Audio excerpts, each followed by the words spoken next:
The Rebbe talked an awful lot about Shalom, about peace, about Shalom, about Avos Yisrael, Achdus Yisrael. It was a topic that consumed the Rebbe for so many reasons and in so many areas. And he invested so much time and effort and passion in mandating Shalom and defining Shalom and insisting on Shalom and so on. Of course, we know that the Rebbe also spoke about Shalom not just amongst Jewish people, but between Jewish people and non-Jewish people, particularly as it relates to Eretz Yisrael. And of course, we know how much the Rebbe talked about Shalom between Jewish people and their neighbors in the Middle East versus land for peace. How the Rebbe didn't see any connection between land and peace at all. That doesn't mean he didn't believe in peace. It means he just believed that, as the Rebbe called it, trading in territory for a piece of paper does not constitute a peace treaty at all. And in the context of those conversations, the Rebbe would often refer to the terminology Shalom Amiti, true peace, versus Shalom She'eni Amiti, a peace which isn't true. I suppose the simplest way to define Shalom Amiti versus the Shalom She'eni Amiti, true peace versus false peace would be a compromise where people are bribed or bribe each other into getting along.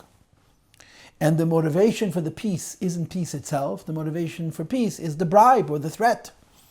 So when the bribe is lifted or the threat is lifted, the peace is gone, which means that the peace never existed. True peace would mean where two entities, even combatants, actually work out a treaty or an arrangement which is in the interest of both, for real in the interest of both. And that the interest that they mutually share is the peace itself. In other words, what I'm giving is peace and what I'm getting is peace, as opposed to what I'm giving is $1 or a piece of land and what you're getting is a piece of paper. But the peace is what's negotiated in such a way that that the peace is the reward for the peace and therefore it's lasting. The only way you can have Shalom Amiti is if you have an understanding, a real understanding, an honest understanding, an agreement that works in favor of both parties. Everybody understands that frequently the reason there's no peace is because people can't talk to each other, people can't reason with one another. And if people are able to actually iron out their differences, they can reach a point where there's room for both of them, where there is real peace. In other words, not I still hate you, but I'm not going to express it but I no longer hate you. It's resolved. Shalom Amiti. And the Rebbe, of course, said that a Shalom She'en Amiti, a Shalom Shel Sheker, is not worth very much. Only when the peace is real is it lasting, and is it sustainable, and is it correct, is it righteous, it's good. And of course, that's what bothered the Rebbe, that we were making peace with people who were not becoming our friends. They were remaining our enemies and just agreeing to use the word peace because of an interest. And the Rebbe's argument was that their interest was land and our interest was a piece of paper, and it didn't seem reasonable to him. Now, I'm not trying to raise the issue of Shleimus Haaretz in this class and talk about it. It's a discussion for a different time in a different place, and probably for a different person. But I'm using it as a precursor, as a stage setter for the conversation of tonight's class. Tonight's class is all about Shalom, about peace, and the question of real peace, of peace with integrity. So there's a lot to be said about Shalom. There's a lot of discussions in Torah and in Chassidus about Shalom. But let's start with the following.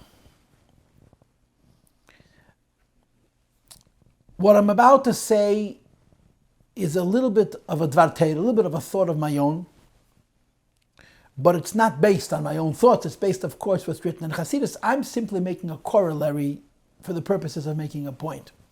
So if you don't like the corollary, which is the reference to Tanya, then take the corollary out and just deal with the facts, with the ideas, with the material, because they're true, because they're not my own. And this is the thought that I want to share. In Tanya, There is a section called the Igeres HaKodesh, letters of the Alter Rebbe, which were collected and edited and published in what's considered the complete Tanya, Tanya HaSholem, which was printed 1 year after the Alter Rebbe passed away. During the Alter Rebbe's lifetime, the Tanya was printed, I don't know, half a dozen times or so. Originally, the Tanya had only 2 sections, Likutei Amorim, Sefer Shel Beinyanim, and Likutei Amorim, Shara Yichud Ve'emunah. In Tov Kuf Samach Vav, which is about 9 years or 8 years after the Tanya had originally been printed, they added Likutei Amorim, Igeres HaTshuva, and that's how the Tanya remained until the Alter Rebbe passed away. When the Alter Rebbe was nostalgic, his sons, particularly the Middle Rebbe, began to collect original manuscripts of Ksavim of Chassidus of the Alter Rebbe. And the logic, of course, was that the Alter Rebbe wrote very, very little Chassidus. Outside of the Tanya, the Alter Rebbe wrote very little Chassidus. He wrote much more Nigla. He wrote the Shulchan Aruch, he wrote Shuvas, and so on. But Chassidus, the Alter Rebbe almost did not write. The Chassidus of the Alter Rebbe was spoken and then transcribed by 5 different people who were commissioned to write his Maimorim. His brother, the Maril, his oldest and youngest sons, the Mittler Rebbe and the Moshe, his grandson, the Rebbe the Tzemach Tzedek, and a chassid by the name of the Pinchas Reizes. There's very little Chassidus that the Alter Rebbe wrote himself. And from the little bit that he did write, it becomes very clear that the Alter Rebbe's style of writing is incredibly abstract and concise. It's almost like reading Kabbalah. And you can see a number of examples for this in Torah Eir, in Pashas Truma, I think in Pashas Chayesara, I think there's a few places in Torah Eir where you have Lashon Admur B'Yatzmei, and it's written very cryptically. The Bnei Hagon HaMachaber, the Alter Rebbe's children, decided to collect all the Ksavim of Chassidus that the Alter Rebbe had written himself. In other words, the Alter Rebbe said that it says in the Hayem Yem over 2,000 Maimorim, which the Tzemach Tzedek had, but they were oral and they were transcribed by others. They were b'dibur, not b'ksav. The Mittler Rebbe wanted to collect all the Chassidus that Alter Rebbe wrote himself and compile them together with the Tanya.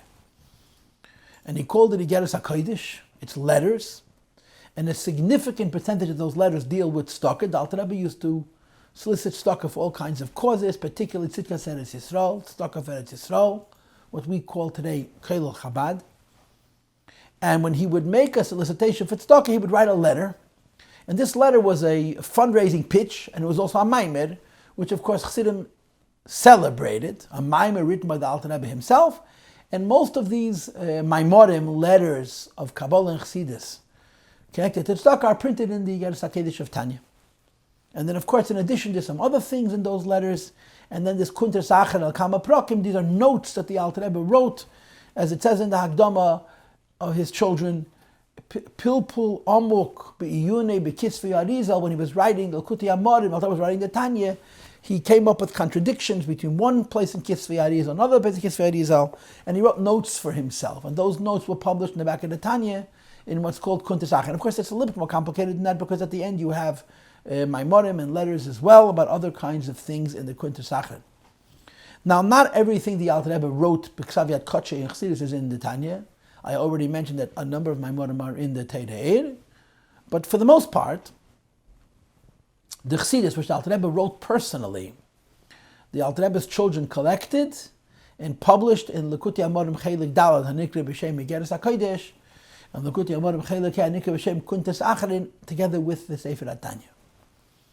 Who organized this effort and who organized this publication? The Mittler Rebbe, his son, Maamar Mukemi.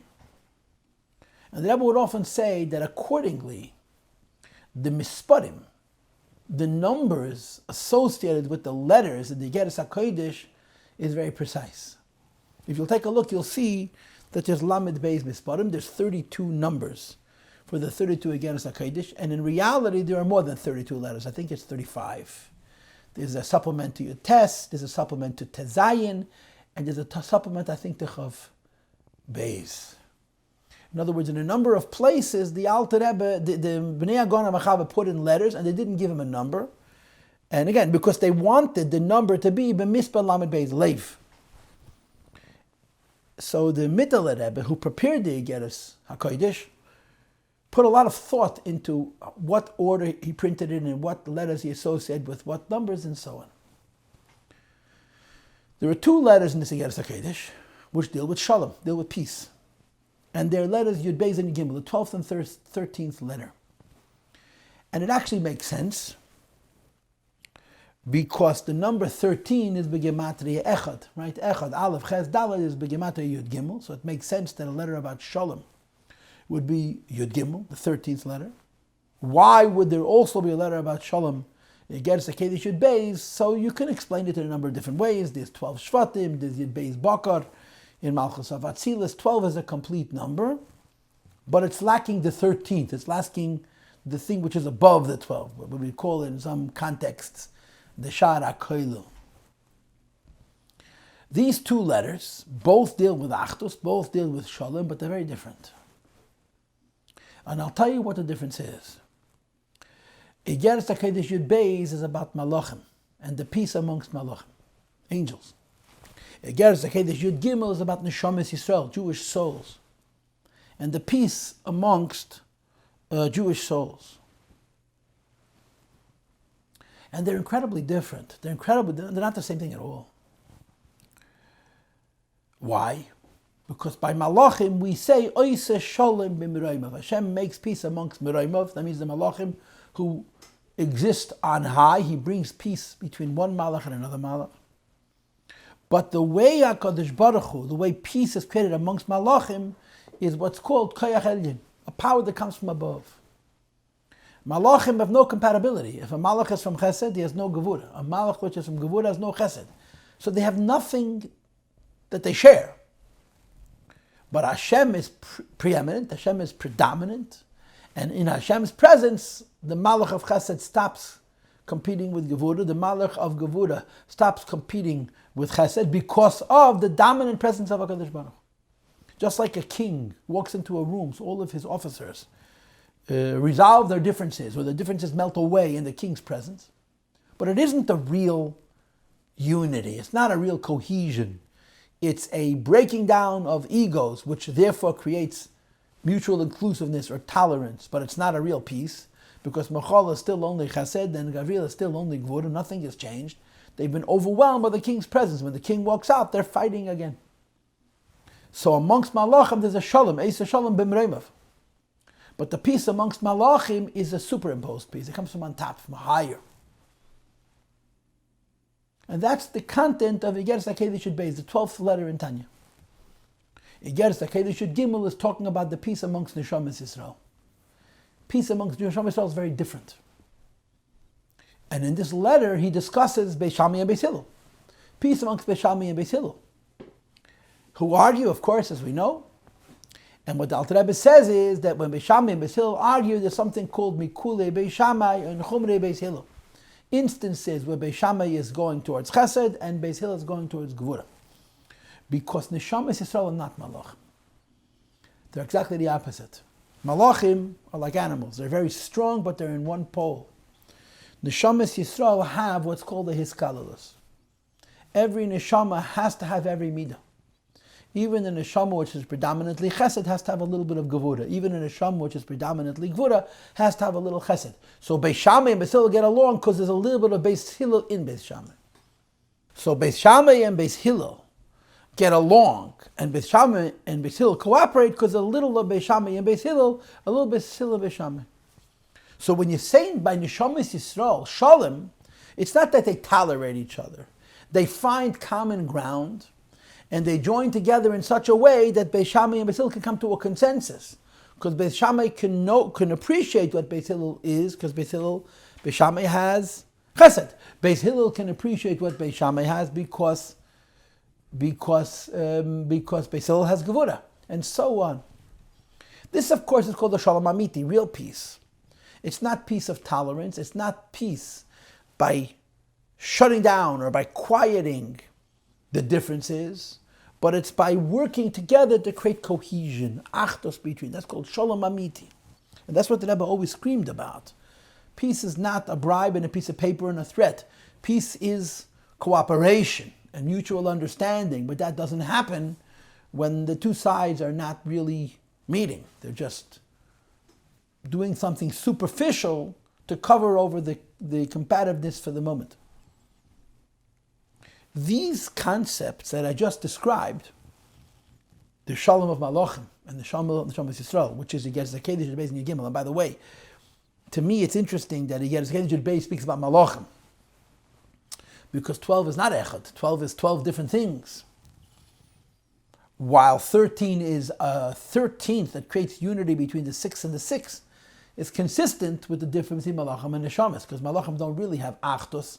They are Achdus by superimposition. And the Neshamas Yisrael have real Achdus because it comes from within. These two ideas of Shalom and Achdus are also called Hiskalalus. Hiskalalus means inclusiveness or inter-inclusiveness. Hiskalalus means how different things cooperate and collaborate and become one, because in each aspect you have all of the aspects, and because in each aspect you have all the aspects, the different aspects are able to share what they have in common and become a fusion, become one. So when Chassidus talks about Hiskalus, there's a number of different levels. The first kind of a Hiskalus comes from Kesed. The Hiskalus of Kesed is exactly Oiseh Shalom B'Mreimah. Hashem shines a powerful light and dissolves, destroys what separates a Malach of Chesed and a Malach of Gvura, so they get along. But that's not peace, that's not Hiskalus, that's zapping, that's superimposition, that's coercion almost. The second kind of Hiskalus in the Maamar is from Seichel, from Chochmah, and the Rebbe explains in the Maamar that Seichel has the tendency to weaken. So because the mind weakens, the Chesed is not so strong, the Gvura is not so strong, so there's greater cooperation. But even this is not real Hiskalus, real Shalom. Real Hiskalus and real Shalom is only in the Midas of Zoh, of Ma, of Atzilus, because it comes from the Kelim. For two things to truly cooperate, it can't be from without, it has to be from within. It's like people who argue. If people listen to each other and understand each other, they come to common ground, they come to consensus. But if people don't have an ability to listen to each other, they can't understand each other, and if they compromise, or they're forced into a state of compromise, or they don't care and therefore they compromise, that's not cooperation, that's not peace, that's dissolution of the machlokes for the moment, and it'll come back because they haven't really resolved it. And that's a tight shalom amiti. True peace is where the two sides literally become one from within, because they find their common ground and they work from there to find a way that everybody would be right, everybody would agree. To give you an example from halacha, I'll give you this example that the Chazal speak about machlokes, right? Disputes amongst the Tanoim and Amirayim. Torah Sheba'al Peh is filled with machlokes. So we know that the Torah Sheba'al Peh that we have a record of begins with the Zugis, with the Tanoim in time of the second Beis HaMikdash. And it says in the Mishnah and the Gemara and Chagiga and so on that they had one machlokes. During the period of the Zugis, they had one machlokes about smicha. And besides for that, on every other issue, there was consensus. Rabbis got together, they disagreed, they argued, and they came to a common ground. Everybody agreed to all the halachas except for this one. How is that possible? It's not possible because I scream and you scream. It's possible because I listen and you listen. And not only I listen and you listen, I listen and I understand, and you listen and you understand. I listen and understand and I feel your nuance. You listen and understand and feel my nuance, and they're able to resolve their differences. Hillel and Shammai argued 3 times. This is the beginning of Masechta Eidos, the Mishnayos. 3 times. Until Hillel and Shammai, there's only one machlokes. Hillel and Shammai argued only 3 times. There's also 3 arguments. Beis Hillel and Beis Shammai argue hundreds of times, non-stop. And the Gemara itself wonders why there was so much machlokes by the yeshiva, by the academy, by the disciples of Hillel and Shammai. And the Gemara answers because it was Talmidim Shalei Shimshu Kol Tzarkan. They didn't have Shimush. They didn't have enough instruction before they became Rabbanim. You know what Shimush is, I hope, right? Shimush means that when you go to yeshiva or to koilel, and you get smicha, you become a rav, a smicha l'rabbonis. So the smicha is a piece of paper which says that you learn the halachas and you know yeda, yeda, and yad, and so on and so forth. It doesn't qualify you to paskin halach. After you get your smicha, you go and you sit by a practicing Rav and you watch him paskin halachas. This is called shimush. Shimshu Talmidei Chacham. The Gemara speaks about this so much in Shas, about the Talmud, Lamad, Veshane, learned Mishnah, learned Gemara, Velei Shimish Talmidei Chachamim, whatever it is, Mevali Yoilim. It's a terrible thing. To paskin a halacha, it's not sufficient to know how to learn. You have to sit and watch how Piskei Din are done. And traditionally, Talmidei Chachamim, B'nai Torah would sit by a practicing Rav, by a Musmach, for years, and observe how he paskins, and they would develop a sense. First they would have pashat case histories and have precedents, and then they would learn how a Rav thinks, now Rav paskin shaylis, and a Rav with adequate shimush understands the nuance of halach. And when you understand the nuance of halacha, Rabbanim get together and they disagree, they find a solution. Why is there resolving their differences? But there were a lot of tzaras in the world. And because of the tzaras, they had to give smicha to talmidim who lacked shimush. And they went off and they became practicing Rabbanim without adequate shimush, which is a terrible calamity. But they had no choice. It was a difficult time. Talk for what tzaras and so on, like the Rambam writes. So when you have a Rabbanim, Shashim should call talk, and they're big Talmudists, they know the Gemara very well, they understand the halachas very well, but they don't have the shimush of Talmidei Chachamim, which teaches how to paskin. So when they came to impasses, when they came to disagreements, they couldn't listen to each other and they couldn't come to common ground. And that's why Beis Shammai and Beis Hillel have so many machlokes. And of course, the thing which is so ironic about it is that our Torah Sheba'al Peh is built so predominantly on the machlokes in Beis Shammai and Beis Hillel, even though the Gemara itself concedes that it was a symptom of Lo Shimshu Kol Tzarkan. So the prerequisite to peace is not only the desire to get together, it's the ability to get together. And the ability to get together has to do with listening and understanding and appreciating nuance and finding a way of coming up with a solution which works for both. It's called Shalom Amiti. It's the true concept of Hiskalalus. The word which Kabbalah and Hasidus would use to, so to speak, emphasize Shalom Amiti would be the word Ma, Mem He, Ma, which, as you know, is Begematria Adam. Because the true concept of Hiskalalus is a deep bittel at its base. And the bittul is the desire to find common ground, the desire to have shalom. And then you can have shalom amiti. So malachim don't really have peace. Malachim simply have dissolution of their differences. Neshamas Yisrael, because of the midas ha'iskalelus, have real shalom, have real peace. To move on to another example, and this I'm going to say quickly, this idea is also discussed in regards to the days of creation. That on Sunday, HaKadosh Baruch Hu Yochid Be'ilami, on Sunday Hashem was alone in His world. And it says in Sfarim, it says in Chazal, the meaning of HaKadosh Baruch Hu Yochid Be'ilami is Hashem was alone in His world, that on Sunday He had yet to create Malachim. The first Malachim the Eibush created, He created on Monday, and the other Malachim, it says the Eibush created on the Thursday. But Malachim were created on Monday, but Sunday, HaKadosh Baruch Hu Yochid Hashem was alone. Monday is called Machlokes. The entire idea of Monday is divisions. Separating heaven from earth, one heaven from another heaven, and so forth and so on. The whole inyan of Yom Sheni is Machlokes, division. Which of course is why on Yom Sheni it does not say Kitev. Rashi says, Gmar Lachta Shel Sheni was Bashlishi. Tuesday, it says twice Kitev. So it says in Hasidus that when you have one, you can't have peace because you have no division. Two is machlokes, two is division. For Hashem to create the world, you needed the machlokes. The whole idea of the world is division. But even though in order for there to be a world there has to be division, division is still a necessary evil.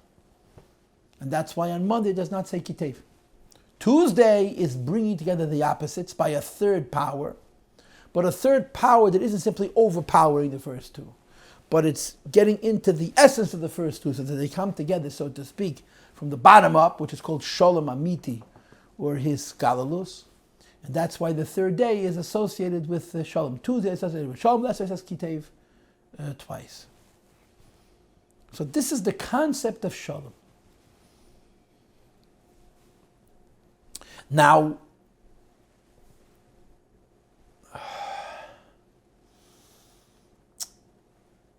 in our culture, in the Chabad culture, Shalom comes up in the Maimarim associated with the Geula of the Rabbeim. Right? The Alter Rebbe was arrested and liberated Yud Kislev. The Mittler Rebbe was arrested and liberated on Yud Kislev. The previous Rebbe was arrested and liberated on Yud Beis and Gimel Tammuz. And the Sfarim were arrested and liberated, if you will, on Chamisha B'Tevis, Hey Tevis, Tov Shin Mem Zayin. And of course, in conjunction with these Chag HaGeulas, we say, Pada Bishalom, Nafshi Mikrov Li Ki B'Rabim HaYimadi. The Alter Rebbe was released from prison on Yud Kislev, but it happened to be Tuesday, and the Alter Rebbe was saying Tilim Bishufi, he was saying more Tilim than normal. He was saying Tilim not only as it's divided to the days of the month, but he was saying Tilim as it's divided to the days of the week. And on Tuesday you say Psalm 55, Pada Bishalom, Nafshi Mikrov Li Ki B'Rabim HaYimadi, Kapitel Nunei. The Mittler Rebbe was released from prison on Yud Kislev, the 10th of Kislev. And Kapitel Nun Psalm 55, is the first Pedic of Yom Yud B'Chodesh. So the Mittler Rebbe's Pada B'Shalom was much more natural. Every year in Yud Kislev we say Pada B'Shalom. Yud Kislev we only say Pada B'Shalom if it's Tuesday.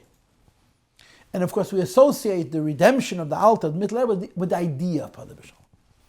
And the Alter Rebbe wrote in a letter that when he was saying Sefer Tilim, when he read the pasuk Pada B'Shalom Nafshi Mikrav L'Kabay Madi, before I began to say the pasuk that follows Yotzasi B'Shalom Hashem Shalom, I went out in peace from the Eibush that was called Shalom. In other words, there's a deep connection between the concept of Shalom and the Geula of the Rabbeim.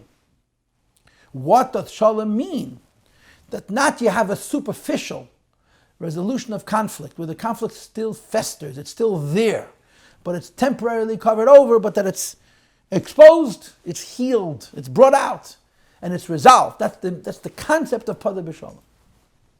So by the Alter Rebbe, Pada B'Shalom, by the middle of the Pada B'Shalom, and so forth and so on. Now, when you learn the Maamar Chasidus, there's a lot of Maamar Chasidus in Pada B'Shalom. There's an enormous amount of Maamar Chasidus in Pada B'Shalom. Beginning, of course, with the Mittler Rebbe's Maamar, which is printed in Shari Tshuva Pada B'Shalom, which, from what I'm able to surmise, is based on one page, one Amid. In Maamar Yakhtsarim for the Alter Rebbe Pada B'Shalom, where literally every line or half a line in the Maamar of the Alter Rebbe is a complete Pedic, and the Maamar of the Mittler Rebbe. And then all the later Rebbeim also have Maamar in Pada B'Shalom based on the Maamar of the Mittler Rebbe. And the whole argument of Pada B'Shalom is conflict resolution that has integrity. A machlokes which is not resolved leponim or l'shah superficially and temporarily, but conflict resolution which is actually transformative. Peace exists. Peace prevails because it's real. And that's the concept of Pada B'Shalom. But there is a rule.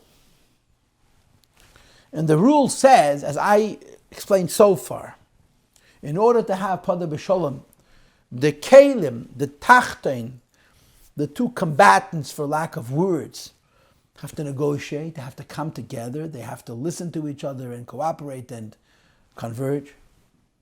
But at the same time, in order to be Pada B'Shalom, there has to be a light that comes from above. In other words, the smartest people and the deepest people only achieve Shalom if they have a koyach of Shalom. This koyach of Shalom is beyond their intelligence, it has to do with their nefesh or their neshama. In other words, it has to do with bittul, or it has to do with ma, as we called it before. That's the basis for the Shalom. In other words, on the one hand, peace has to do with resolving of differences for real. On the other hand, the ability to resolve differences in a way of Shalom comes from a koyach elyon, a transcendent power. But not a transcendent power that destroys, a transcendent power that gets involved and creates harmony and peace between the two from the inside, so to speak. That's the concept of Pada B'Shalom. In other words, there's two aspects to Pada B'Shalom. The logical aspect, the down-to-earth aspect of Pada B'Shalom, is that the two sides actually become joined, they become one, they resolve their differences. But the koyach to resolve their differences has to come from something which is above, which is on the outside, which is called Shalom, Pada B'Shalom. And if there's no koyach coming from the outside, even though they make an effort to resolve the differences from the inside, they will be superficial and they will be temporary. I want to give you a simple example for this. I want to give you a simple example, a physical example of Pada B'Shalom. I don't think necessarily this is true or accurate, but it makes the point in a way which is undeniable. Okay, we fought two world wars, World War I and World War II. World War I was negotiated, a peace was negotiated where they made all kinds. They made a treaty in Versailles. It was no unconditional surrender. It was a treaty. No one was happy with the treaty, and it really set up World War II. When World War II was over, the conflict was finished for many reasons and on many levels. There was unconditional surrender. There was nothing to discuss. There was nothing to negotiate. The war was over. But one of the things that ended the war was the atomic bomb, the nuclear bomb. The atomic bomb is one of the most violent weapons that man has ever created. How can you link that bomb with Shalom? And the answer is very simple. Until America dropped the atomic bombs, the Japanese thought that they could fight with us. Even if they would lose, but they could fight. When the atomic bomb was dropped, the Japanese realized not only that they can't win, they can't even compete. And they cursed the day that they started up with America. In other words, Shalom happens when a force is introduced that is so powerful, so much above the place of the conflict, that the conflict is resolved. But as I said before, it's not resolved by being overwhelmed, by being quieted. It's being resolved by being negotiated, but negotiated in a way that creates harmony and peace. And then the ability to create that harmony and peace has to do with this transcendent idea, which is called Shalom. So the atomic bomb ended World War II in a way that it was over. It was never going to be again, because the enemies no longer wanted to fight. It was very, very simple. They really didn't want to fight. Not they wanted to lick their wounds and use a ceasefire as an opportunity to rearm and to fight another day. It was over. So there's a koyach which comes from above, stronger and greater and more powerful, which resolves the conflict from on high. And those are the two aspects of Pada Bishalom. A fire or a light which comes from on high, and that this light that comes from on high gets into what is below, so that the resolution is not, the conflict is not just resolved superficially, it's resolved genuinely. That's the idea of Pada Bishalom. I want to mention that the Rebbe often, in his Maamarim, would refer to a Rashi in Masechta Megillah, which talks about the word Geula. And Rashi says there, Shem Geula Chadhu, all Geula is the same. A permanent, a Geula means a redemption. A private Geula, a public Geula, a personal Geula, a communal Geula, a generational Geula, a historic Geula, all Shem Geula Chadhu. And the way the Maamarim explains Shem Geula Chadhu, that anytime a person is redeemed, if the redemption is a real redemptive event, it's of a koyach and it comes from above. And that's the pshat Pada Bishalom. Pada Bishalom means that there was a conflict, and the conflict was resolved for real. In other words, the two combatants, the two entities that were not compatible, figured out a way of resolving their differences. The koyach with this resolution came from on high, from Shalom. So the peace is real because the source of that peace is something which is transcendent. Those are the two ideas in Pada Bishalom. Now, if you learn the Maamarim of the Rabbeim on Pada Bishalom, you learn something interesting. That there's degrees. Who said Pada Bishalom? David HaMelech, King David said Pada Bishalom. David HaMelech's life was if you read the story of his life, it's overwhelming. What kind of life he lived. He spent most of his life fighting wars. That's the fact of life. He spent most of his life fighting with people. He was constantly at war. At the age of 67 years old, 3 years before he passed away, his own son rose up against him and created a civil war, which was serious. David could have very easily lost, and Hashem made a nest. David won. And David HaMelech said, at the very end of his life, he declared that this victory is final. I'm not going to have to fight again. And it's discussed in Chassidus and in the Middle Rebbe and so on and so forth. And what was the trick? That in the battle with Avshalom, Anshei Avshalom ispalalu l'shleimei shel David. Avshalom's warriors were praying that David would survive, which of course you can't fight a war like that. You fight it with an enemy and hope your enemy lives. Or the Lashon HaPasuk, which is often cited, Gam oivav yashlim ime, even the enemies of David HaMelech made peace with him. How so? Avshalom had an army, they obviously were loyal to Avshalom, they joined. So why did David in l'shleimei shel David? And the answer is David had a magic trick. David had a secret weapon. And the secret weapon is called Shalom. And the Shalom was Tilim, Niyam Ziris Yisrael. I'm sorry. David HaMelech said Tilim, which was a Koyach Elyon, a holy power, that affected subliminally that the army of Avshalom wanted to win the war and preserve David HaMelech at the same time. So we say that the very end of David HaMelech's life, after a life full of war, he finally reached a stage where he introduced to a battlefield a Koyach Elyon, which is called Shalom, and created real resolution on the ground, real peace on the ground. And therefore he said, Pada Bishalom nafshi mikrov l'ki b'rabim ha'yimad. And of course, my Maamar observe a man who spent his whole life at war, which means that even when he wasn't fighting, war was always simmering. There was never real peace. And at the very end of his life, fights one final battle using special koiches and peace is achieved. You can't exactly call that Pada Bishalom nafshi, which is why David HaMelech's Shalom is considered not complete. Shlomo HaMelech was born into peace. Shlomo HaMelech inherited all of David HaMelech's peace, and of course it says in Hilchos Sfarim that the prerequisite to building the Beis HaMikdash is having a king and having peace, having real peace with your neighbors. Shlomo HaMelech was able to build the Beis HaMikdash because he was a period of real shalom, real peace. And it says in Sfarim that the peace that King Solomon enjoyed was not only because of the wars David HaMelech fought, it was also because of the personality and presence of Shlomo HaMelech himself, that the world wanted to be at peace with him, wanted to get along with him. So Shlomo achieved real peace. So it says in Chassidus that this is more shalom than David. Because David's shalom was from much milchama, much war, and even though at the very end of his life he achieved some kind of a peace, it was peace which was hard fought and achieved through war. Shlomo HaMelech didn't fight any wars. It was all very peaceful. But there's a problem.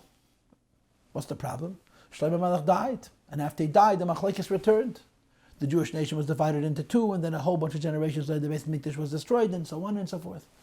Which proves that even though Shlomo HaMelech's peace was a great achievement, it wasn't Shalom Amiti, absolutely true peace.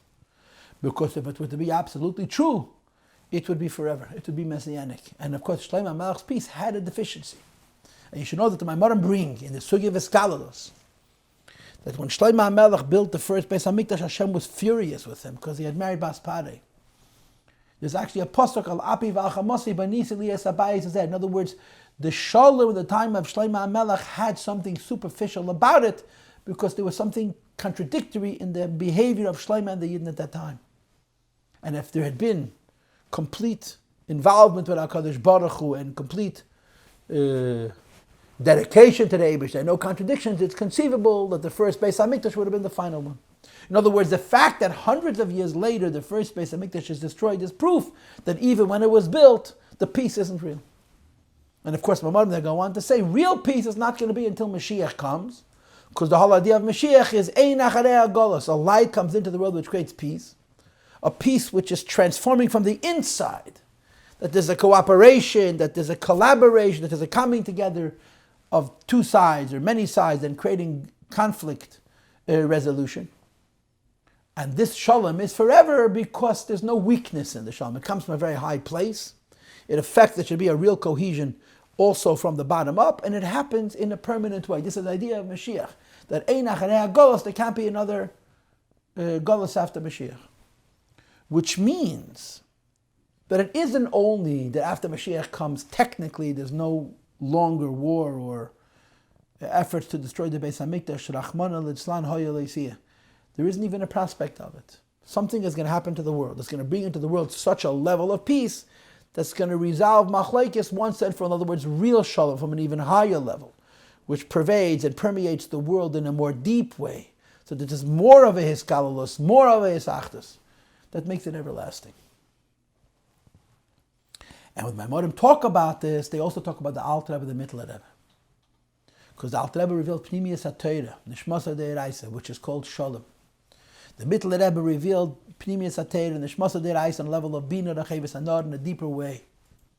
Since the Torah that they brought into the world was Pnimiyas HaTorah, a Torah of Shalom, that was the source of their Geula, what redeemed Alter Rebbe from prison. And what redeemed the Mittel Rebbe from prison was the Koyach of Chassidus.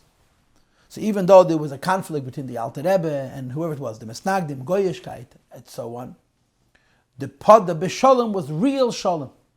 It wasn't only that we're going to not fight today, instead we're going to fight tomorrow. The conflict is resolved because of the Koyach Elyon, a higher power is introduced to the scheme that affects that the Shalom should be real.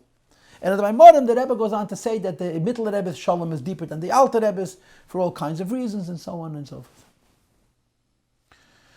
So Shalom's complicated.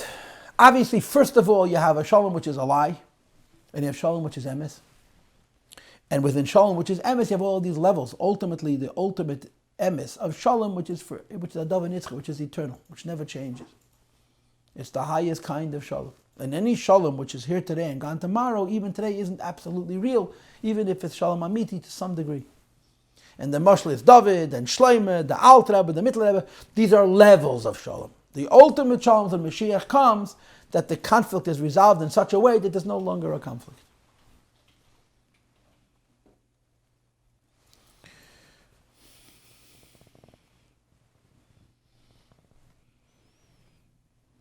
So now you got to think.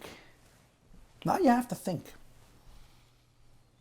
Real peace means that a higher power, a higher energy is brought into a scheme, into a situation of conflict.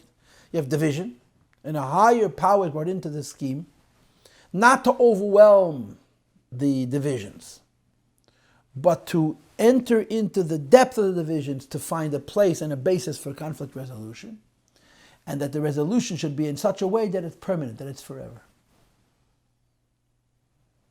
In other words, in order to have Shalom, you have to have Machlokes. And in order to have Shalom, you have to have Machlokes, which is resolved in such a way that not there's no longer a Machlokes, there's no longer a possibility for Machlokes. And this Maamar seems to question the possibility for that. In other words, if you can only have Shalom when you have Machlokes, how can you have Shalom Amiti? If you can only have Shalom when you have two competing entities, no matter how unified they become, they remain two. And if you can unify them to the degree that they're no longer two, what kind of division was there in the first place? And this seems to be the question of the Maamar at this point. In other words, let me explain to you. I just spent over 40 minutes discussing Shalom. And I made believe there was no Maamar. Made believe there's no Maamar, yeah? What's our Maamar about? Our Maamar is about Vishavti Bishalom. When Hashem leaves Gan Eden, it comes down into this world and it goes back up. Ultimately, this journey of the Neshama leaving Gan Eden, coming down into this world and going back up is with Mashiach. And of course, when Mashiach comes, it's Ein Acharei Golos, it's forever. And that's the pshat in the pasuk, Vishavti Bishalom el Beisavi. I'm going to return in a peaceful way. I'm going to return in a permanent way. I'm going to return in a final way. Only when the Vishavti is Bishalom, when you do tshuva as the Maamar indicates, when you come home in such a way that you're never going to leave again, is it Bishalom. So our Maamar is talking about Vishavti Bishalom and makes the argument that the real idea of Vishavti Bishalom can only happen after Mashiach comes. But our Maamar also argues that before Mashiach comes, there's a taste of the Vishavti Bishalom. So this, Rabbi Yisai, is class 9 on the Maamar of Vishavti Bishalom, and with Hashem's help, it's our final class. And it's connecting this incredibly wonderful Maamar about Vayetzi Yaakov B'Shav Yelech Harana, Vayifka B'Mokav V'Yolon Sham, Vayikach Mi'avnei Amokav V'Yosam B'Rasheisa Vayishka B'Mokav Mahu, and Vayida Yaakov Neder Leimer Amir Lekimi Modi, Ushmarani B'Derech Hazeh Shanechehilech Nasni Lechem Lechelo B'Galil B'Vishavti B'Shalom B'Yisavi.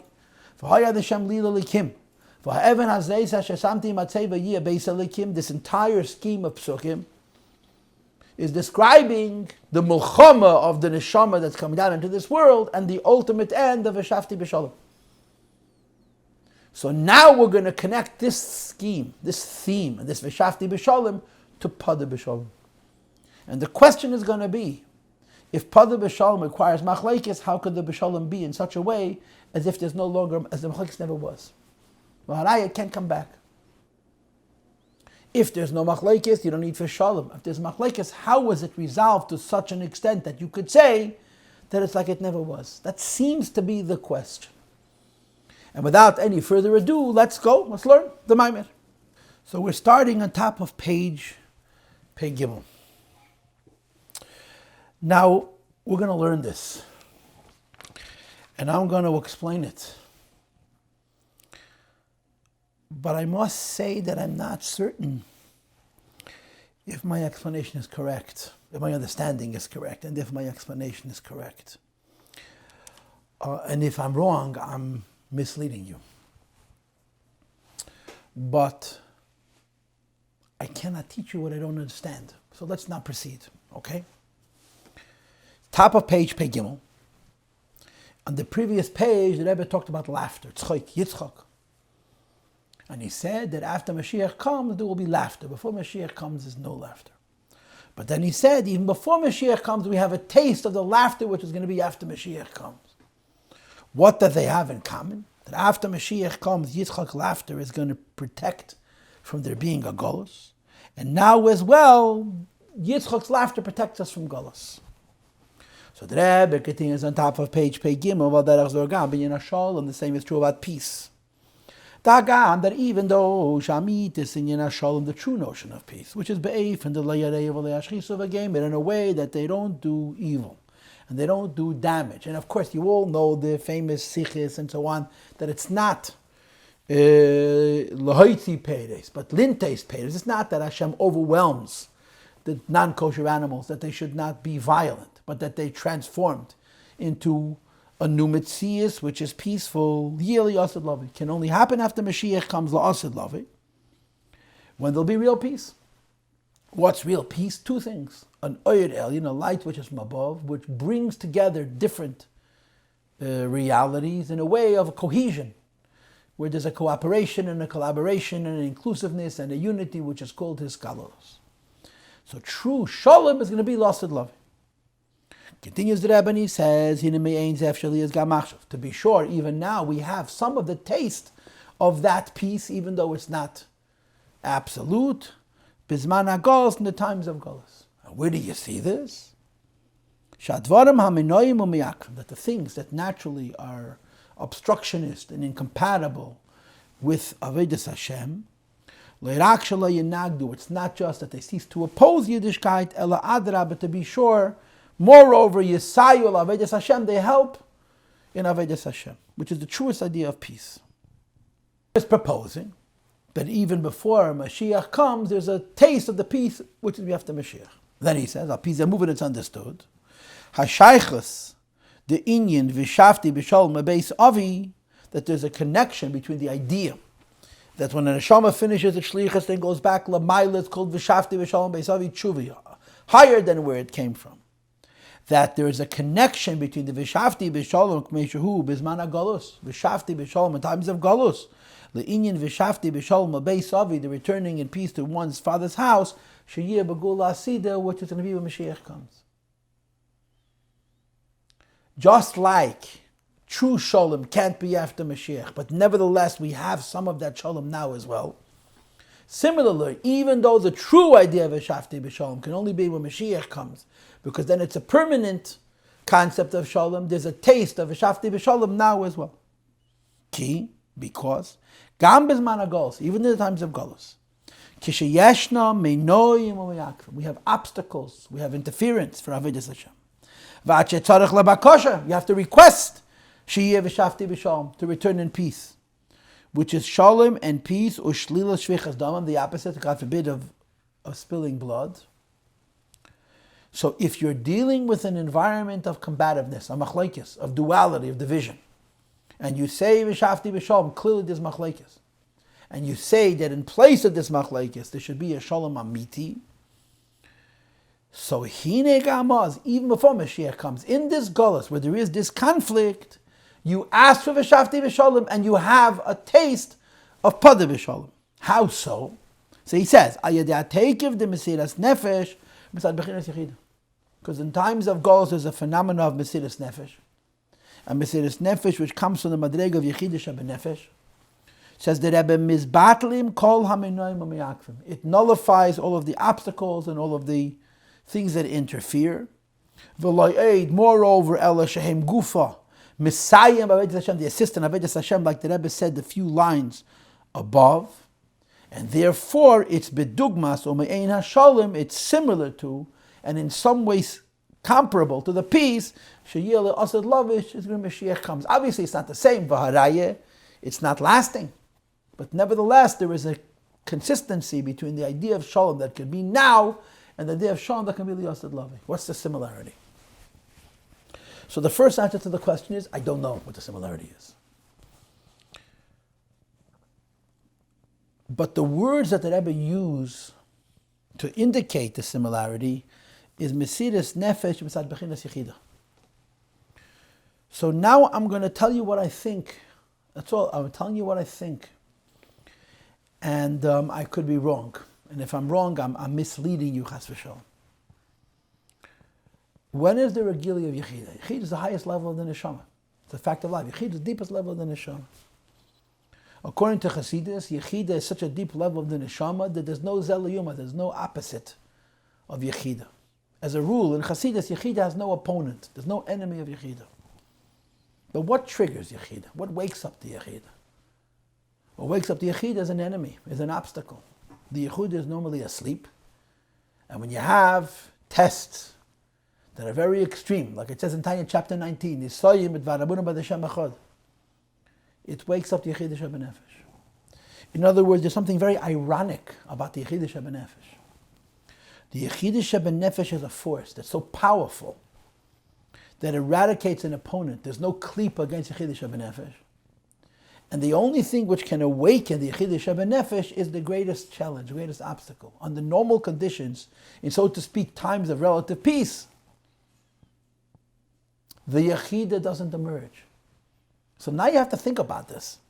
What brings out the Yechida Shebenefesh? The enemy. What brings out the Yechida Shebenefesh? The combativeness. What brings out the Yechida Shebenefesh? The obstacle. What's the effect of the obstacle revealed, the Yechida Shebenefesh, that the obstacle is completely erased, which is the koyach of Yechida Shebenefesh. And I think this is the idea that the Rebbe is trying to offer. La'asad Lavei, there is peace that's for real, for keeps, forever. We don't have that now, but we have a taste of it. Why? Because the shalom we have now has to do with the machlokes. The reason there is peace now also is only because there's an obstacle. If there's no obstacle, you don't dig that deep and you don't reveal Yechida Shebenefesh. You know what it's reminiscent of? You know what it reminds you of? And this is going to be, of course, how I'm going to explain Perek Chavav, what we're going to be learning momentarily. What it says in Tanya chapter 7, right? Perek Zayin in Tanya, Alter Rebbe talks about Klipa. And what does he say about Klipa? What does he say about Klipa? What does Alter Rebbe say in Tanya Perek Zayin, chapter 7 about Klipa? He says the person doesn't have Aveda, he can't fix it. Till Mashiach comes. Day's case. Yava Yomim, Yibula Mavos HaNetzach. Like it says in the Pasuk, Vesruach HaTumah Avim in Aretz. To remove Klipa, you have to have Mashiach. Because Mashiach eradicates the Klipa completely, and then you have what we are calling Shalom Amiti. Oi, the Alter Rebbe offers a different solution.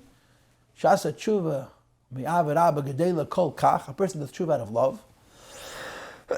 And the love is so strong, the sin becomes a merit. And if a person does tshuva with the Ava Rabba G'dayla, such a great love for HaKadosh Baruch Hu, until the Aveda becomes a mitzvah, then the Aveda is completely eradicated. Why? What brings the person to the tshuva is the Aveda. When a person has a relationship with Hashem, his relationship has a limitation. When a person encounters an interference, an obstacle to his relationship with Avodas Hashem. And in this case, it's Avenesechem, Avdilim, Benechem, Ben Elkechem, it's an Aveda, which holds the person back from having a relationship with HaKadosh Baruch Hu.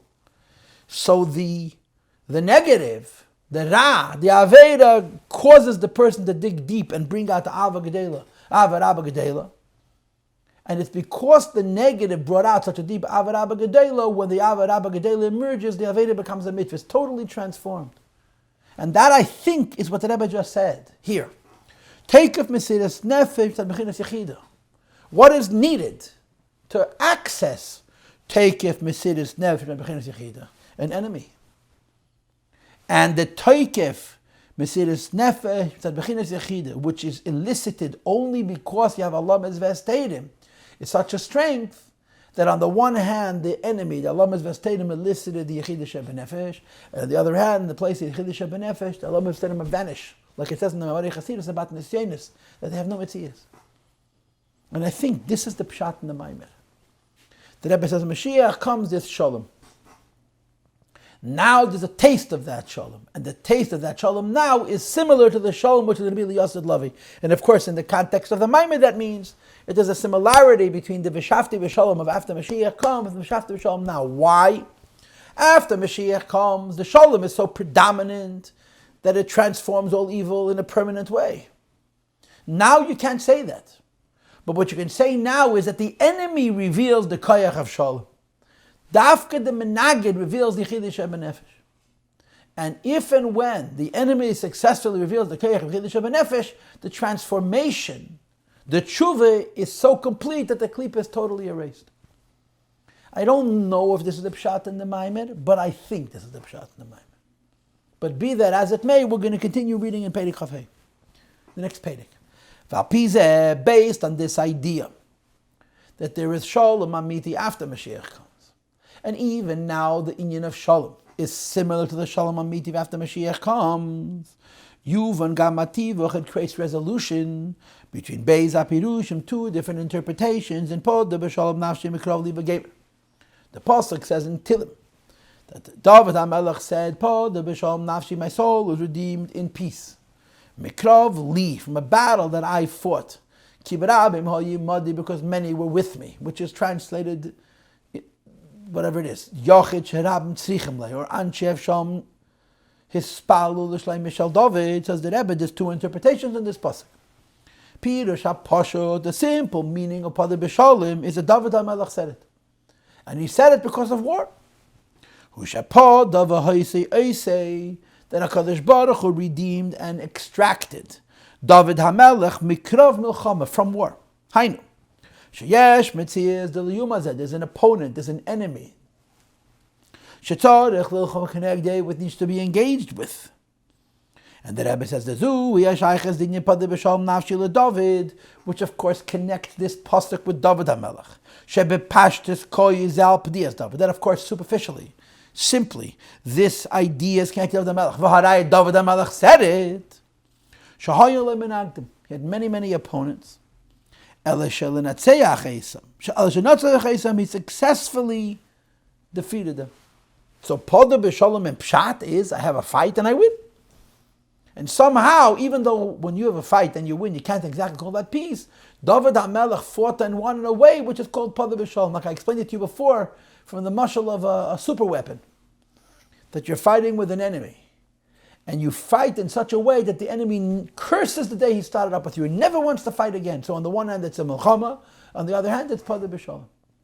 And the Rebbe says, this was by David HaMelech. And he continues. Shlomo didn't fight wars. Shlomo elevated sparks, like David elevated sparks, but in a very different way. And of course, all of this is discussed in old Memorim of Pada B'Shalom for the Rebbeim and for the Rebbe. The clarity and peace that prevailed during the time that David HaMelech came through war. The clarity and the elevation of sparks in this world by Shlomo HaMelech happened in a peaceful way. Like it's written by David HaMelech, Dam Larev Shafachta, you spilled much blood. You made great war, and therefore the Navi says to King David, who, as we know, was guilty. He was feeling not so happy about the fact. I'm living in a house of cedar in a beautiful palace. And the Aron HaKodesh is in a tent. And he decided to build the Beis HaMikdash, and he did everything. He prepared all the well for the Beis HaMikdash. And then he wrote the plans with Ruach HaKodesh, Hakel Miyada Deshem Alai, Hiskil. And then the Navi tells him, don't do it. You prepared the wealth, you made the plans, but let somebody else actually put it all together. You cannot build this house because you've been fighting so many wars. And like I said to you before, that in halacha, in order to build the Beis HaMikdash, you have to have limnes lehem melech, which means you have to win wars against your enemies, but win wars in such a way that you don't have ceasefires and fake phony peace, but real peace. And only then can you build a Beis HaMikdash. David HaMelech had peace, but it was peace connected to war. Shlomo HaMelech had peace, it had nothing to do with war. And therefore the Navi tells him, you're going to have a son. Who Yish Menucha? He's going to be a man of peace, and his name is going to be Shlomo, which is from the word peace. And who Yivna Bayis L'Shmi V'Gem? He's going to build a Beis HaMikdash. V'hainu, this means, the Hagam Shegam Hanitzochin de David. Even though it's also true that David HaMelech fought and won wars, and they're called Pada Bishalom, that Masha Shenotzach es Kol HaManagdam HaYinutachah V'Tachas, it's true that when he won his wars, especially at the end of his life, and again the last significant battle we read about is the Milchama with his own son Bishalom. It was an absolute victory. It was a real peace, as it were. He felt maybe now he's ready to build a Beis HaMikdash because he's achieved this kind of peace. Nevertheless, since the means by which he got to his peace was b'derech milchama, came through war, so even though after the war he came to peace, it's not considered shalom amiti. The Beis HaMikdash would not be built by David, it had to be built by Shlomo. 6 lines from the bottom of page Gimel. Which shows, which proves that even by David HaMelech we use the word Pada Bishalom, that his redemption, his victories are called peaceful. And again, the way we described it, that you have a super weapon. In the case of David HaMelech, it was a secret weapon. It was Amidas Tilim that got into his enemies to create Shalom Amiti. Hu sheyesh mitzias deliyumazeh. There is an opponent. Ha-menagid that opposes. V'rak shemenatzcha meisim, it is only the day we're defeated. And they're taka defeated in the way of Shalom, Pada B'Shalom Nafshi. But it's not the true idea of Shalom. And the Rebbe says, V'cheinu gam binyin Pada B'Shalom Nafshi. The same is also true when the Rabbeim, the Alter Rebbe, the Mittel, the Rebbe said Pada B'Shalom Nafshi. Shahoya Bagul, the Yutas Kislev, which is connected to the Gul of Yutas Kislev, and then of course also Bagul, the Yud Kislev. That in both cases, Shahoya Mitzias Del Yom Azamanagid, there was an opponent, there was an enemy, there was a klipa. And of course the Rebbe doesn't mean the physical person or Moser who brought on the Meiser, but the Ruchni is the opponent, the Ruchni is the Kitrug for the dissemination of Hasidus that we all learn about. Yeah, El Shnot was defeated. And even after the victory, the redemption, they continue to need permission from the government of Russia. Bracket all Malchis, all nations, all share the common name Mitzrayim, because they make life difficult for the Jewish people. And will continue to need permission from the Russian government for the dissemination, for the spreading of Hasidus. So the Rebbe argues that even though there was a victory, and it was a victory Pada B'Shalom, but it came through Milchama. And therefore, even when there was the peace, it was not complete. And the Rebbe adds that in that case, even after the Pada B'Shalom, they still needed permission. So what's the Rebbe trying to argue? That the Pada B'Shalom of David, because it came from Milchama, is not a real Pada B'Shalom. Even though the war may have been won decisively, the fact that it came to Milchama negates the truth of this Pada B'Shalom. Last line on page Gimel, Lo Pirish HaBeisu, there's another pshat in Pada B'Shalom. Kimevu, Erbedi B'Ramaschal Pada B'Shalom Nafshi the Baal Agiyul, top of page Daled. No. And that's explained in the Pada B'Shalom for the Mittel Rebbe, Ubekamed Drushim Dibir HaMaschal as well as many other Maimarim of this day to be at Kislev. And of course you look in the footnotes, 197 and so forth. You will see other Maimarim that share that gain, that approach to the question of Pada B'Shalom. Shabati Yibederach Shalom, that the redemption itself, not just what happens after the redemption, but the redemption itself is peaceful. In other words, there's no need to fight in the first place. There wasn't time to Shlomo HaMelech. Shakal HaGoyim, this battle of fun of the Goyim are bottle. To Shlomo HaMelech, there's no need for war at all. And of course, you wanted to give a simile for this, you can use the following example that it says in Chazal, that the Yid did not send the Meraglim. and Moshe Rabbeinu had gone into Eretz Yisrael, they would have conquered Eretz Yisrael without raising a sword. There was no need for Milchama. It would have happened, the Bishalom would have happened without conflict. So in David HaMelech's case, the Pad Bishalom comes dafke from a Milchama. In Shlomo HaMelech's case, the Pad Bishalom has nothing to do with Milchama. La'asad Lavi, when Mashiach comes, the Pad Bishalom is going to have nothing to do with Milchama. And the argument is, for it to be a real Pad Bishalom, it can't come from Milchama. So the Rebbe's question is, we have a contradiction. In the case of David HaMelech, who says Pad Bishalom, he wrote the kapitel. It's Pad Bishalom Mikrov. But in order for it to be true Pad Bishalom, it can't be Mikrov. Like I explained to you in my introduction, you can't have Pad Bishalom without Machlokes, but if you have Machlokes, you can't have real Pad Bishalom. So Liyasid Love, it's going to happen automatically, so to speak, in a peaceful way. Now what happens through conflict? And these two versions of Pad Bishalom seem to be in conflict. And now the Rebbe answers, V'ativuch the beis pirushim elu. We're going to create resolution between these two concepts of Pad Bishalom. A Pad Bishalom which is dafke from a Milchama, and Pad Bishalom from no Milchama. Arguably, they're conflicted completely. What's going to be the resolution?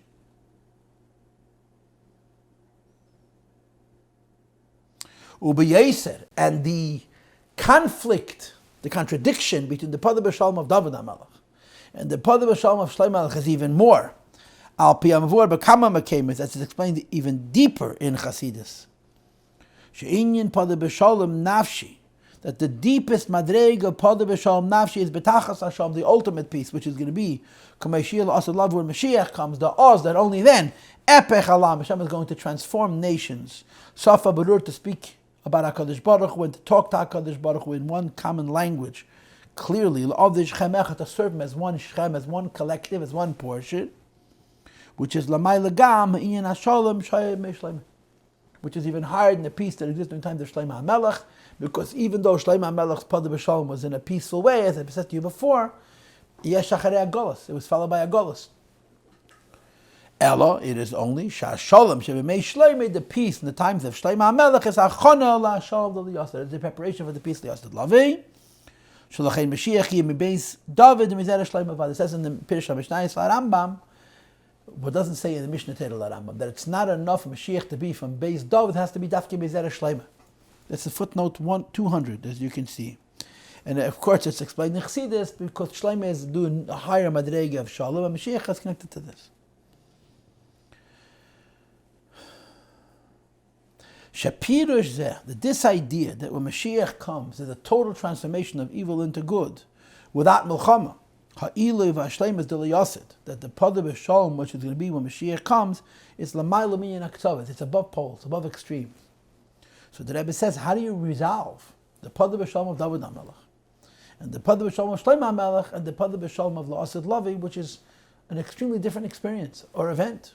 The Pad Bishalom of La'asad Lavi is, as I told you before, a koyach elyon called shalom, which creates a peace, milmata l'mayla, in a permanent and a deep way, and it happens without a milchama. How do you resolve it with Pad Bishalom of David HaMelech? So the Rebbe now answers, Acha inyan hu the teretz is, D'l'hiyes, whereas, the chol ha'giluyim d'liyasid, what's going to happen after Mashiach comes, when there'll be true Pad Bishalom, Tluyim b'ma'aseinu v'avedaseinu b'meshach zman hagolus, depend on the work and the toil we do now. Lochein, therefore, in other words, if what we do now sets up Mashiach, that means in what we do now we have a taste of Mashiach. Gam ba'in de b'shalom nafshi, Pad Bishalom nafshi b'zman hagolus. If we are now setting up what's going to be after Mashiach comes, then you have to say in what we do there already is an inyan of Mashiach. Yesh me'ein, there is something similar to Inyan hapdiya b'shalom shilas love, the peace which will be when Mashiach comes. But that doesn't say how. He simply says if what we do now brings Mashiach, then now we have a taste of Mashiach. He doesn't explain how. So I am going to suggest the same thing I suggested on the previous page. How do we bring Mashiach? Through Maseinu v'Avedaseinu b'meshach zman hagolus. Right? And of course you know that there's a sikha from the Rebbe in the Likutei Sichos, where the Rebbe asks a very obvious question, right? These words, second to the last line of the first paragraph, page Pei Dalet, Maseinu v'Avedaseinu b'meshach zman hagolus. This is a direct quote from chapter 37, Perek Lamed Zayin. So Rebbe asked a question, how old is the Jewish nation? What is it, 3,341 years old, I think, at this point, yeah? Ayin Tes. Yeah. This Shavuos will be 3,341 years since Matan Torah. Of this period, about a third or more was peacetime. It was time of Beis HaMikdash, Geula, Cherus. And 2/3 was Gullus. Something like that. That's approximately the ratio. Mashiach comes because of the work we did before Mashiach came. So it should say that Mashiach comes, Aidei Maseina Vedaseinu, B'meshach Adeiros, Kedem B'yas HaMashiach. For the 3,300 and some years that the Jewish people served Hashem, both in times of Shalom, times of Beis HaMikdash, and times of Golus, we bring Mashiach. But it doesn't say that. It says, Tluyim B'maseina Vedaseinu B'meshach Zman HaGolus. And the Rebbe asked an obvious question, what the Yidden did during the over 1,000 years of peace. From Yetzias Mitzrayim till the building of the first Beis HaMikdash is 480. Till Churban Bayis Rishon is 410. It's 890 years. By Yesheni is another 420. And how much is 890 and 420? It's 1,310 years of peace, of Beis HaMikdash. And that's nothing. Only Zman HaGolus. So the Rebbe asks a question in a Sikha. You know what he answers? Because in the times of the Beis HaMikdash, there's no Mesiras Nefesh. And by the way, he connects it to Hilchas Tshuva and Bechira Chavshis, and I'm going to skip that part. He says, in Zman HaGolus you have Mesiras Nefesh. In Zman HaBayis you can learn and daven and do mitzvahs, Mesiras Nefesh you don't have. And he argues that by the Alter Rebbe saying that Mashiach's coming is tolui, in Maseinu v'Vedaseinu b'meshach Zman HaGolus, the Mashiach comes not because of Yiddishkeit per se, but Yiddishkeit with the Mesiras Nefesh, which on the previous page, in the top of page Pei Gimel, it's called Teikif Mesiras Nefesh al Bechinas Yechida. And I think that's what the Rebbe means here. By quoting the Tanya, that Mashiach's coming has to do with Golus, he's bringing out the point of Mesiras Nefesh. What's the concept? That you have an obstacle. And the obstacle stands in your way. And the obstacle that stands in your way reveals the deepest level of the Neshama called Yechida Shebenefesh, which would not be revealed without that obstacle. And the power of the Yechida Shebenefesh is so strong that the obstacle is destroyed. So the Rebbe says this is the similarity between the Pada Bishalom of David HaMelech and the Pada Bishalom of Mashiach. Because the Pada Bishalom of David HaMelech means primarily a Pada Bishalom in times of Golus, when you reveal Yechida. And the only reason you reveal Yechida is because you have an enemy. You have an obstacle, because you have an opposition. And because the Yechida is revealed, Dafka through the enemy, and the power of the Yechida is that it completely transforms the enemy, so the Pada B'Shalom of Milchama has a similarity to the Pada B'Shalom of Liasad Lavi. I believe this is the Pshat in the Maamar.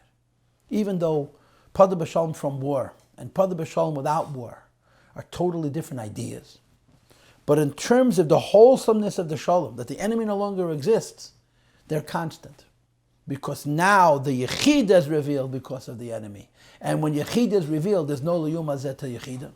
So the enemy is totally erased. Like the Rebbe said in the bottom of Peidik Chav Daled, the beginning, the end of chapter 24, on the top of page Pei Gimel, Shehem Gufa, Messiah B'Avedas Hashem, B'Dugmas Ein Hashem, Mashiach Lovei Dafke, because of the Birur. And therefore the Rebbe says, the two Pshatim in Pada B'Shalom. Pada B'Shalom from war, and Pada B'Shalom without any war at all, share a constant. That you reveal a koyach that erases an enemy completely. In one case, it's dafke because of the enemy. In the other case, because there is no enemy. But they're constant because when the enemy reveals that koyach, the enemy helped reveal that koyach. So therefore the enemy is totally transformed, like I said earlier, like Avedas becoming mitzvahs, Deinis, Naslik Ezochis, because Hoya, Idei Zeh, Bo, Idei Avarabazu. The Menaged reveals the Yechid. And the Rebbe finishes, Peidik Chof Vav, Ubiyah Shaychas Inyan Zeh. Let's now tie the aforementioned idea that there's two types of Pada B'Shalom from Milchama, and Pada B'Shalom from no Milchama, and yet we say they have a similarity because they both reveal Yechida, which erases the enemy completely. We can tie it in also to the Gula of Yetes Kislev and the Yud Kislev. And the Rebbe says in the bracket Shalachain, therefore, Ba'adrushim shenemre bezmanim elu, the Maamar said Yud Kislev. And the Maamar said Yud Kislev, which are describing a Pada Bishalom in Zman Agos, before Mashiach comes. The Rabbeim nevertheless will often explain. Mevu and Apirish Habeis Deliyil, they'll speak about the Pada Bishalom of Mashiach.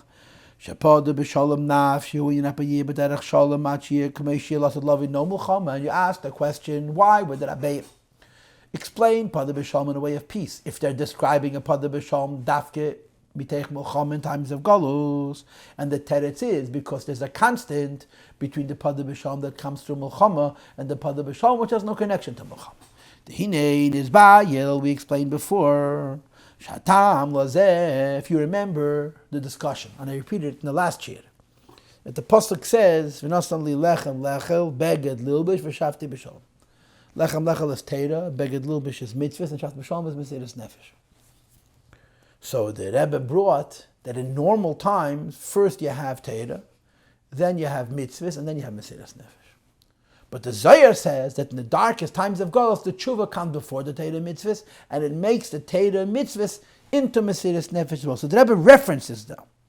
Shatam lazeh shemagdim azer, the Zohar prefaces Vishavti Bishalom Inyan tshuva, the idea of tshuva, to the v'nasan li lechem v'geimet, to Teira mitzvahs is lefisha b'zeh yarsham medaber binyan saves man Golus. The Zohar is describing the end in the darkest times in Golus.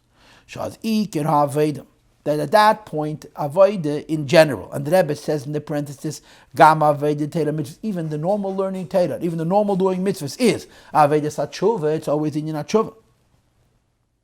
And the Inyan of Tshuva is the parallel of Mesiras Nefesh, the same notion. It causes the Padiyah to be peaceful. Because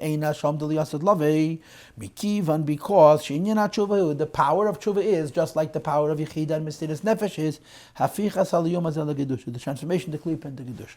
And like I told you in my introduction, that, the Alter Rebbe says in Tanya, in Perek Zayin, that the person can do tshuva with the Aveda becomes a mitzvah, because if not for the Aveda, the mitzvah wouldn't happen, the tshuva wouldn't be. Well, the Rebbe has a siche in Pashas Achrei, in the Kut Siches, I think Chelik Yud Zayin, where the Rebbe explains how an Aveda is Pashat a hechsher mitzvah for tshuva, more of a hechsher mitzvah than many other hechsher mitzvahs. It's an incredible siche. The Aveda is the basis for the tshuva. And since the Aveda is the basis for the tshuva makes the Aveda itself into a mitzvah, and that's a Pada Bishalom.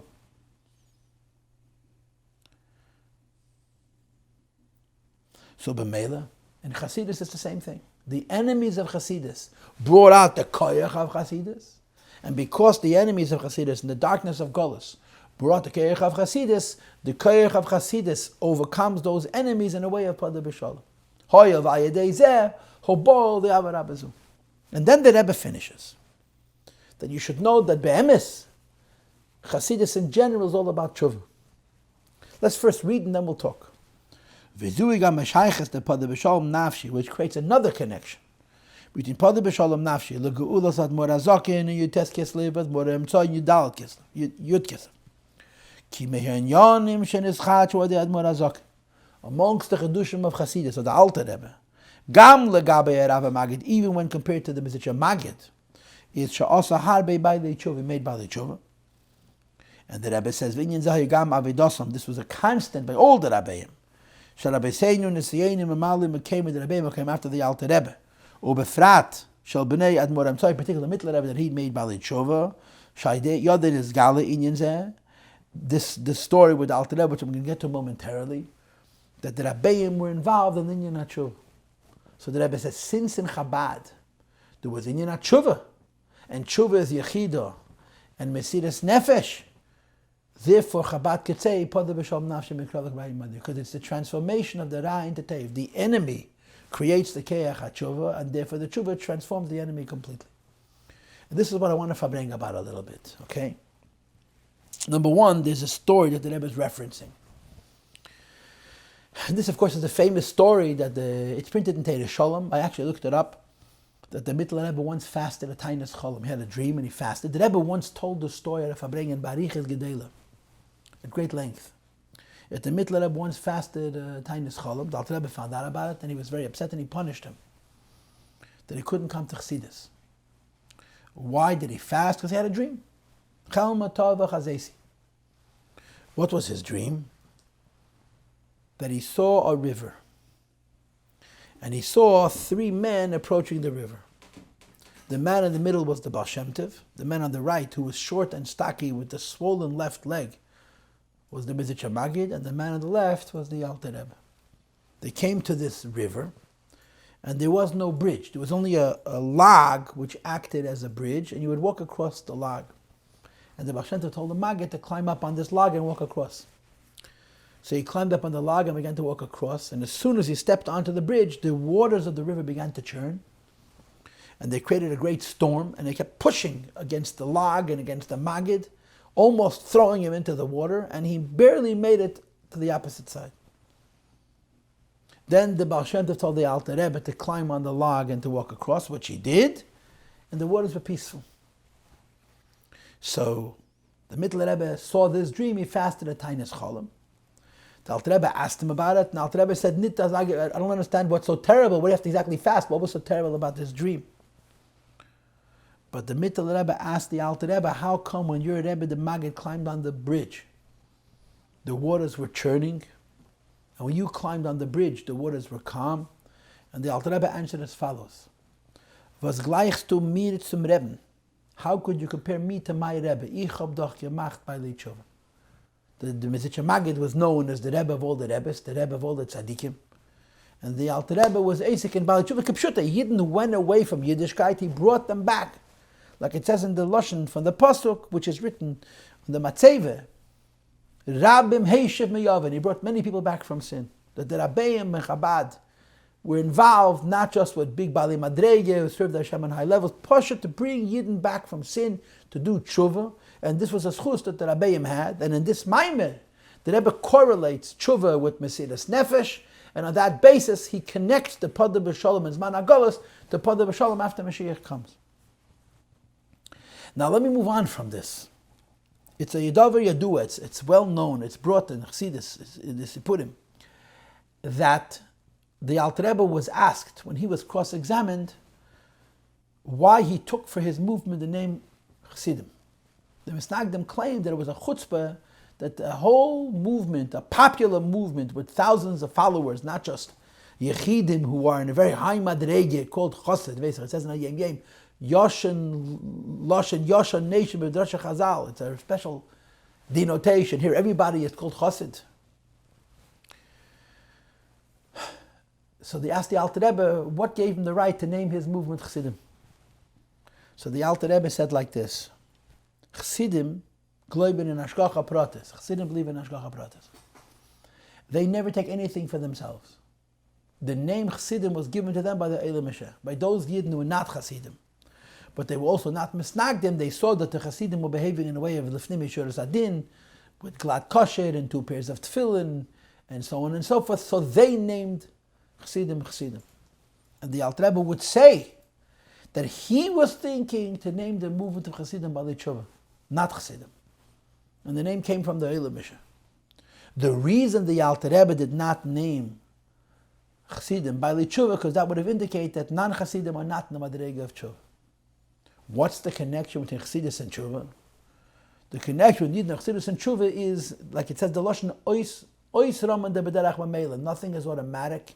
You never stay in one place. You have to always go beyond yourself. L'dalig shur.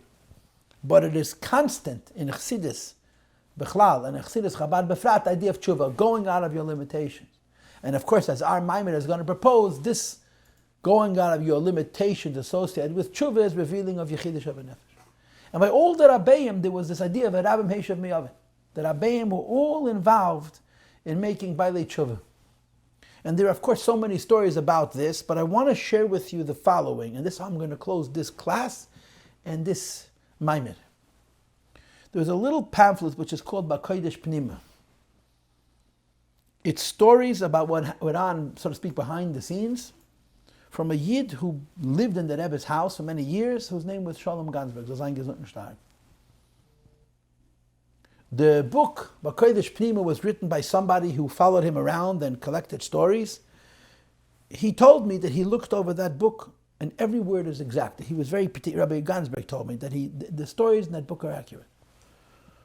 There's some very fascinating stories in the book which are very moving, very, very moving, very unusual. Short little Veta Lachaza. And one of them is that he was in the Rebbe's room in the winter before the stroke, Tafshin Nun Beis, 1991 to 92.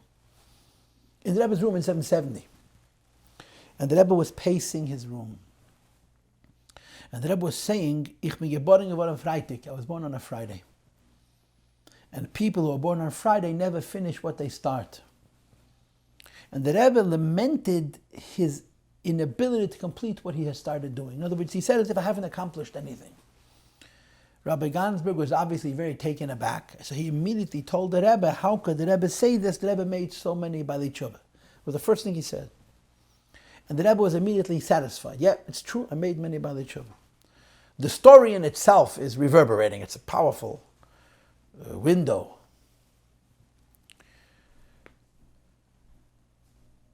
But the story in this book, Kodesh Pnimiyah, has a footnote. And on the bottom there's another story. This little pamphlet was collected by one of the children of the Rav of Kfar Chabad, Rav Ashkenazi, Olav Shalom. And the footnotes are from Rabbi Ashkenazi himself. And he writes that the Tzemach Tzedek had a very similar story. Tzemach Tzedek also was lamenting what he accomplished in his life. Tzemach Tzedek was an incredibly successful Rebbe. And someone tried to console him that he had so much Chedushei Torah and he had so many Chassidim and he was unconsolable until he said he made Baalei Tshuva. And when they told the Tzemach Tzedek he made Baalei Tshuva, he was happy. There is something about making Baalei Tshuva. What's about Tshuva? You're taking an ember out of a fire. People learn and daven every day of their lives and achieve incredible excellence. Not enough. About Tshuva, you take a Yid who Rahman al-San assimilated and lost. And as we all know, the way we use the word Baal Tshuva in the modern era, it's not even correct. A person who grew up not frum and then became frum, it's not a Baal Tshuva, it's a Tinek Shenish B'Levein Umis. A Baal Tshuva is what we call today OTD, one of our boys, our girls, who Rahman al-Islan took a detour and left the ways of Shabbos and kosher and mikveh and tefillin, and they returned. That's a real Baal Tshuva. Because Shano Pirish, and you come back, the Rabbeim were not satisfied with their accomplishments in this life, on this earth, until people told them, V'rabim Heishem Yavin, Baalei Tshuva. And again, I don't know why, but what this Maamar says, because in Tshuva you're Megala Yechida. And because in Tshuva you're Megala Yechida, even though it comes from a Milchama, it affects upon the Bishalom. And in Mitzvah Hashem, the next time we get together, we're going to be learning a different Maamar. A gute Nacht.